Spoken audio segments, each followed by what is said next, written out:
Ndabaramukije cane bakunzi ba Ntamvura Idahita TV na cane mwebwe bakunzi ba kino kiganiro igitondo gishasha, amahoro y'Imana kugubwa neza no kuroranirwa n'ivyo ndabipfurije mu vyanyu no mu banyu. Ni jewe Janvier Manirambona nongeye kugaruka kugira ngo nsangire namwe aya majambo muri kino kiganiro igitondo gishasha cacu cuno musi, aho dufise intumbero yo kuganira namwe ijambo ryoba ijambo ry'urufatiro, ijambo ry'umusi, impamba y'umusi, ibintu nyene nk'ivyo umuntu yavuga ngo mbere ngo igitungwa icaye co mu gatondo, ibintu nyene nk'ivyo kugira ngo umuntu iryo jambo rimubere ijambo ryo kuzirikanako. None rero ntituba twifuza ko umuntu yomara umwanya muremure cane, kubera nyene ni ijambo umuntu akwiye kumviriza mbere ameze nk'uwiyiba ku kazi mu gatalibre canke ari mu nzira ariko aragenda kuri ku kazi ka misi yose.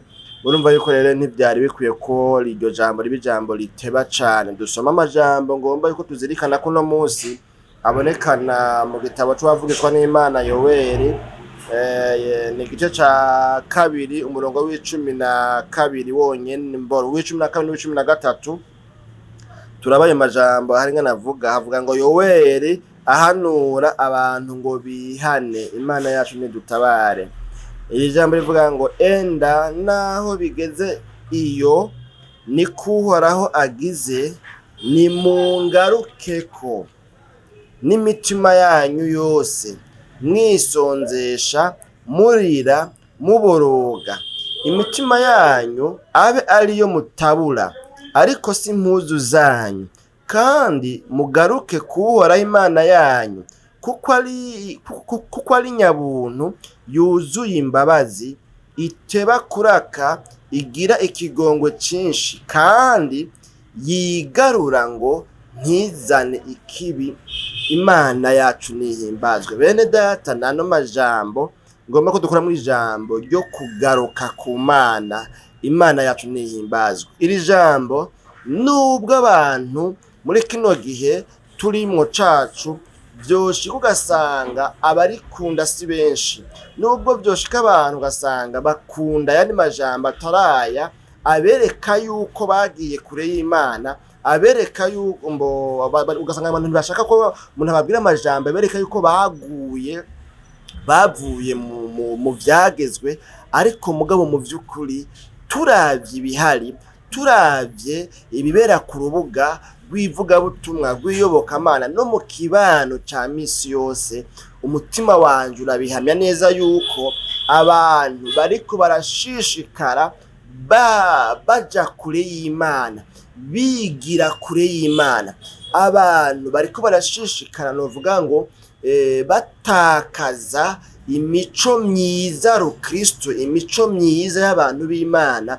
Abantu bariko barashishikara bo kuba novuga ngo udukoko tw'amabara. Imana yacu nidutabare. Ivyo navyo biragaragarira mu bikorwa vyacu vya misi yose, ingene abantu babwirana nabi, ingene abantu bafatana nabi, ingene abantu novuga ngo bakoreranira ibibi, bagiriranira inabi, ingene abantu batitwararika kugira ineza, ingene abantu novuga ngo bacumura kuri bagenzi babo. Ivyo nibaza ko mu kibano cacu ca misi yose twama twabibonye, tukabona abantu bagirira irementanya bene se, basengana, baririmbana ngo twashaka ngo hiti afise ngo imuveko.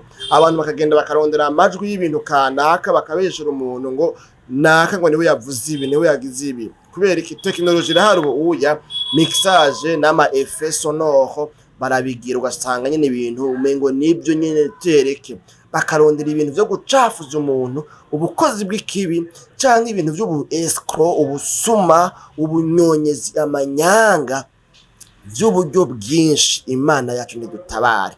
Ivyo vyose rero ndondaguye n'ibindi ntodondagura ngo mpeze, biri mu bintu vyerekana ko abantu basubiye inyuma, biri mu bintu vyerekana ko urukundo mu bantu rwabuze, biri mu bintu vyerekana ko abantu bagiye kure y'Imana.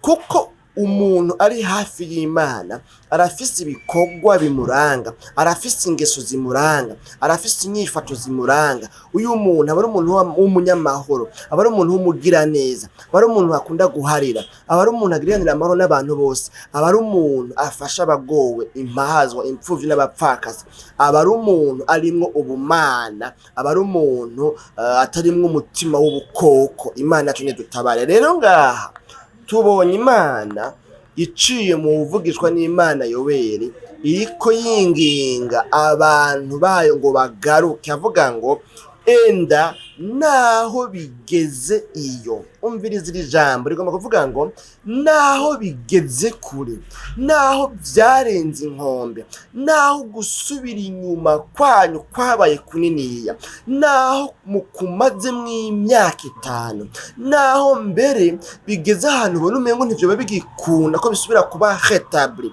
naho gusubira inyuma kwawe kubonekana ko umengo ntibyoba bigikira, ntiwobugikira, ntiwobugisubira kuba umuntu mwiza, naho bibonekana ko umengo nyene karabaye. Ariko Imana iciye muri Yoweli canke iciye muri jewe ndiko ndakubwira iri jambo, iravuga ngo enda naho bigeze iyo, naho bimazemo igihe kingana gutyo, naho bigeze iyo hose, nimugaruke. Imana yacu nidutabare. Neri jambo kandi je ndumva ariko ndafashwa, ndumva ko rigumba ryaguka muri jewe.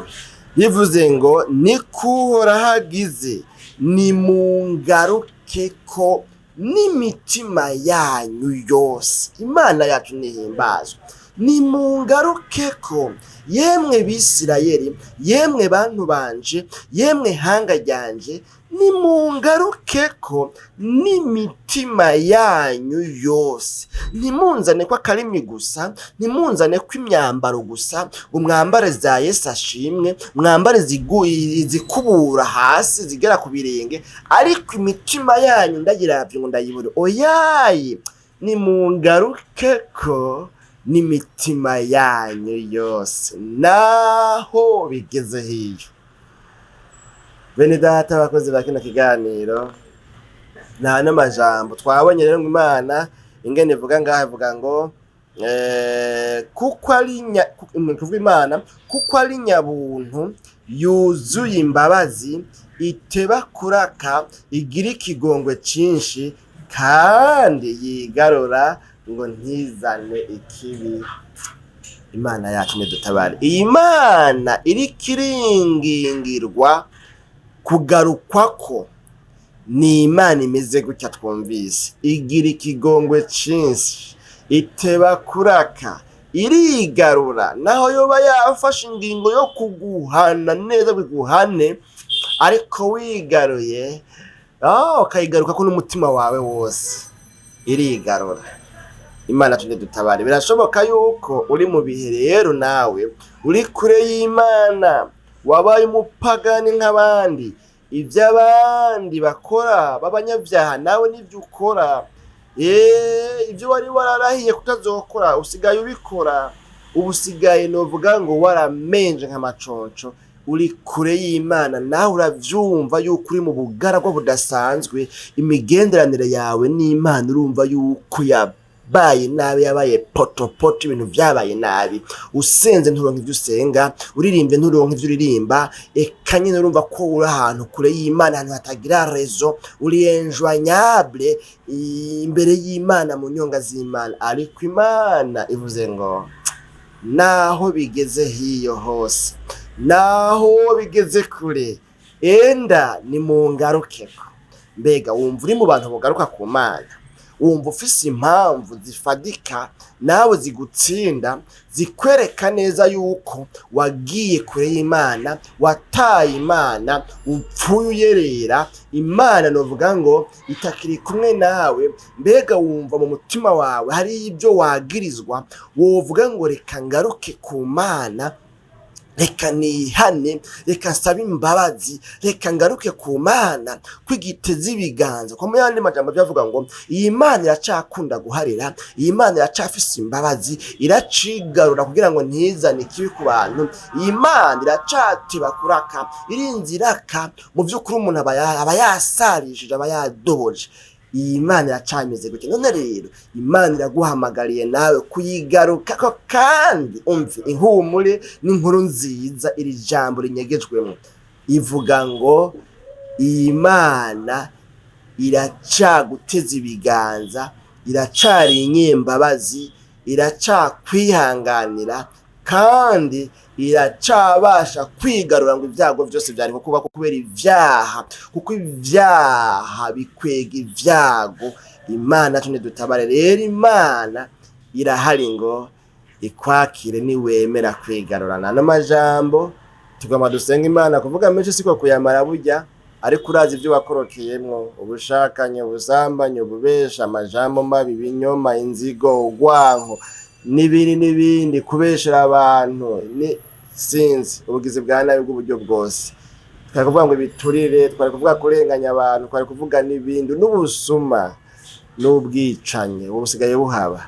Hamwe wobwira Imana ngo Mana ndaje, ndahindukiye, ngirira neza, ngwiza kwimbabazi, burya bibaca bigenda neza, kandi woca ubabarirwa, ugaca wemerwa n'Imana. Dusenga Imana rero n'umuhirwe umuntu yemera kugaruka ku Mana, kuko nayo yiteguye kumubabarira. Ariko n'umuhombe umuntu adahitamo kugaruka ku Mana, kuko murumva nyene yuko ibyaha bikwega ibyago bizomukwegera. Mwami w'abami Yesu, tugushimiye ku bw'ano majambo twumvise, atubwiye kugaruka kuri wewe, ngo naho bigeze kure, naho bigeze iyo hose, kandi ngo wewe uri Imana igira imbabazi nyinshi, ugira ikigongwe cinshi. Umuntu wese rero yumvise no majambo akaba asanze hariho ibyo akwiye kugaruka ko kuri wewe, akwiye kwihana, nomugirira neza, umwezi umutunganye, imbabazi zawe zimuboneke ko, ibyo ugomba byose bishishikare kumubako, yigumire hafi yawe, umugenderanire yawe myiza nawe, mu izina ryawe ryera Kristo Yesu, n'utubyo tuvyizeye, amen.